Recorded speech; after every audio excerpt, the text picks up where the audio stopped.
आवाज़ की दुनिया के दोस्तों,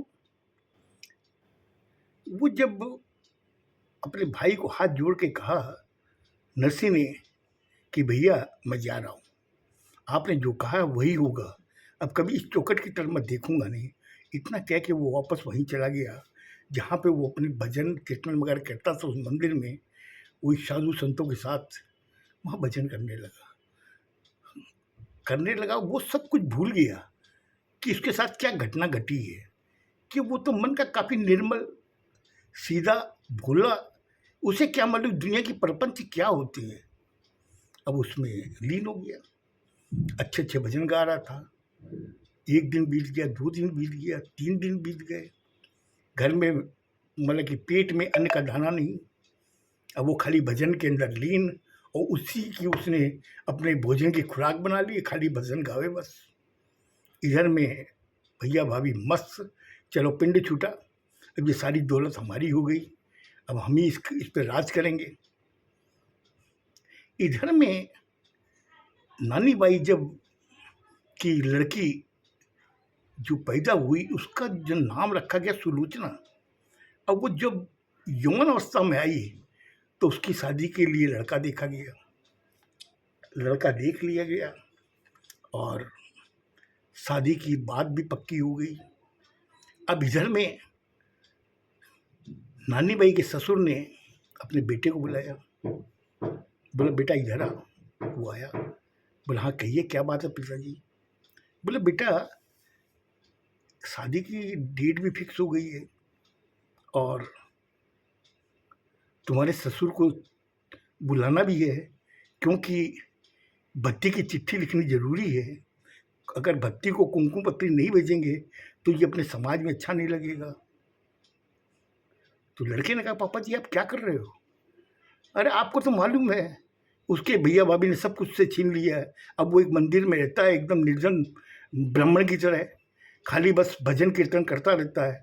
अगर आप उसको बुलाएंगे यहाँ पर तो अपने लोगों की तो बदनामी होगी, बड़ी बेइज्जत हो जाएंगे हम लोग। लोग क्या कहेंगे कि ऐसे निर्धन ब्राह्मण के साथ में शादी अपने बेटे की कर दी, तो मैं तो किसी को मुंह दिखाने काबिल नहीं रहूंगा।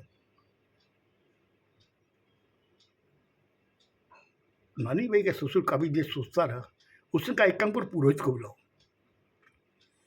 पुरोहित साहब को बुलाया गया, पुरोहित साहब आए, उन्होंने कहा कहिए जजमान क्या करना है। बोले एक बत्ती को कुमकुम पत्री देनी है, एक चिट्ठी भी लिखी आप।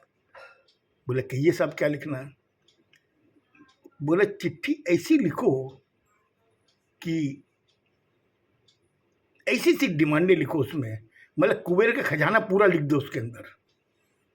इतने हाथी होने चाहिए, इतने घोड़े होने चाहिए, इतने रथ होने चाहिए, इतना सामान होना चाहिए, मतलब ये समझिए पूरा कुबेर का खजाना ही उन्होंने उसमें लिखा दिया।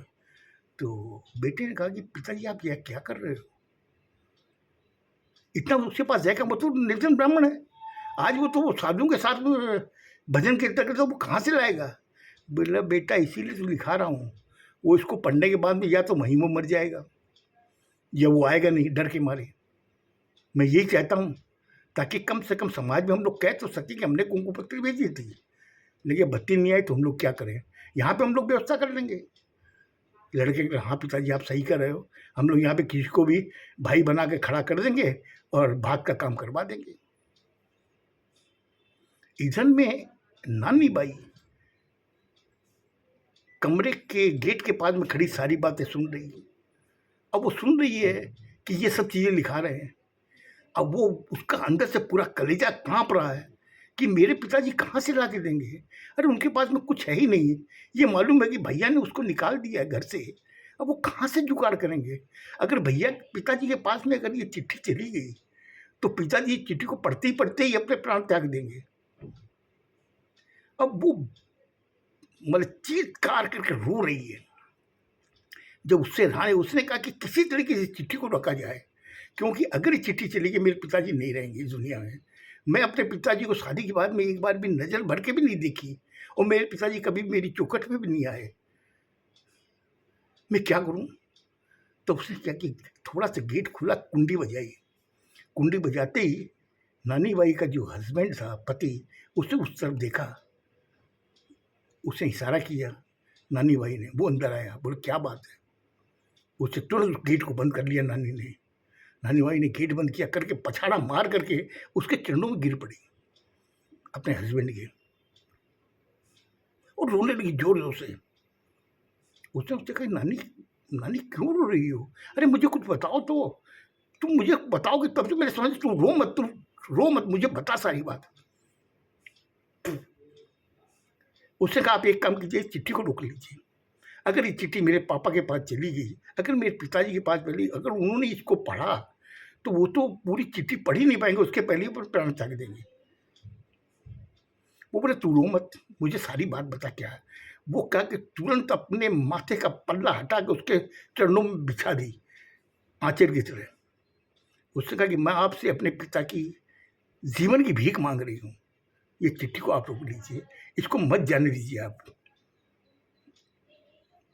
उसके पति ने कहा कि देख नानी, पिताजी बहुत गुस्से में है, मेरे रोकने का बस में नहीं है, उनको जाने दो, जो भी होगा मैं संभाल लूंगा, हूँ तेरे साथ में, तू चिंता क्यों कर रही है, मैं संभाल लूंगा। लेकिन वो भी उनको जाने दे। इतना कि वो कमरे से बाहर आई है। जब बाहर आने लगा तो उसने फिर कुंडी बजाई, तब तक पुरोहित ने उसको देखा।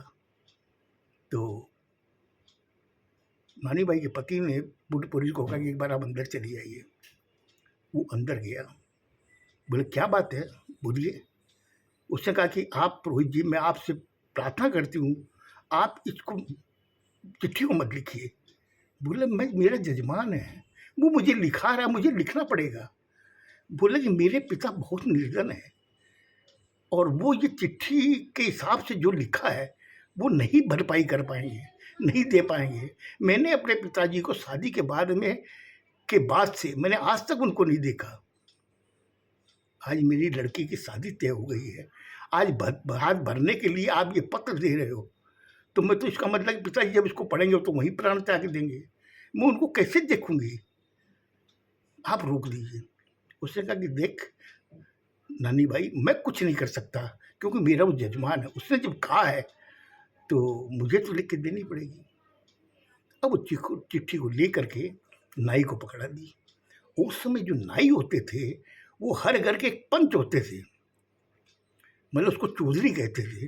वो जा कर के शादी बिना लड़के का बाप माँ वगैरह न देखे, अगर नाई ने पसंद कर ली, उसने फाइनल कर दिया, तो किसी की हिम्मत नहीं होती थी उसको ना कर दे। अब नाई को दी गई और नाई साहब पहुँचे जूनागढ़। अब जूनागढ़ जब पहुँचे तो वहाँ पर उसने पूछा 2-3 जनों से, लेकिन नाई को तो मालूम था कि ये पुरानी हवेली उन्हीं की है। तो वहाँ पहुँच गए, जाके उसने गेट खटखटाया, अंदर से उसका बड़ा भाई आया। उसने कहा कहिए क्या बात है। बोले देखिए, मैं नानी भाई के ससुराल से आया हूँ और ये कुंकू पत्री नानी की बेटी की शादी तय हो गई है और नरसिंह मेहता कहाँ है, उनको बुलाइए। उसने नरसिंह यहाँ कोई नहीं रहता, मैं नहीं जानता किसी नरसिंह को, जाइए यहाँ से। उसको वहाँ से दुरस्कार दिया। उसने काफ़ी उससे मतलब कि विनम्र भाव से पूछा भी चौधरी ने कि भाई बता दीजिए, मुझे उन्हें चिट्ठी देनी है, मेरा बस काम इतना ही, चिट्ठी देना, मैं चला जाऊँगा। बोले मैंने कहा ना मैं नहीं जानता कौन है नरसिंह, तुम जाओ और कहीं जाके पूछो। वो वहाँ से बाहर निकला। निकलते ही एक सुंदर सलोना मुनीम का भेष लिए उस आदमी को और चौधरी को मिला, उस नाई से। बोले चौधरी साहब क्या बात है, किसको ढूंढ रहे हो। उसने कहा कि भाई बात ऐसी है कि मैं नरसिंह मेहता को खोज रहा हूँ, कहाँ मिलेंगे वो, मैं उनकी बेटी के ससुराल से आया हूँ। बोलो आप उनकी ससुराल से आए हो क्या, तो चलिए वो सामने जो मंदिर है ना, वहीं पे वो नरसिंह है, जाइए उनसे मिल लीजिए। उसने कहा ठीक है। जब उसने मंदिर को देखा और वहाँ पे जो भजन वगैरह हो रहे थे, जब मंदिर के पास पहुँचा, बड़े सुंदर सुंदर भजन हो रहे थे, वो भी उन भजनों में लीन हो गया। चौधरी जो नाई था वो लीन हो गया। कुछ देर बाद में उसको वापस अपनी अवस्था में आया तो उसने कहा कि नरसिंह मेहता कौन है? तो उसमें से एक ब्राह्मण आया, हाथ जोड़ के कहा, कहिए साहब, मेरा नाम ही नरसिंह मेहता है। उसने कहा कि देखिए, मैं आपकी बेटी नानी बाई के ससुराल से आया हूँ और ये बात की चिट्ठी देने आया हूँ आपके पास में। उसने जब उस चिट्ठी को देखी, उसने कहा, अरे मेरी बेटी के ससुराल से आया, अंदर आइए, अंदर आइए। वहाँ पे उसको बैठाया उसने। मुझे लगता है मैंने आज आपका ज़्यादा टाइम ले लिया, आगे की घटना कल बताऊंगा।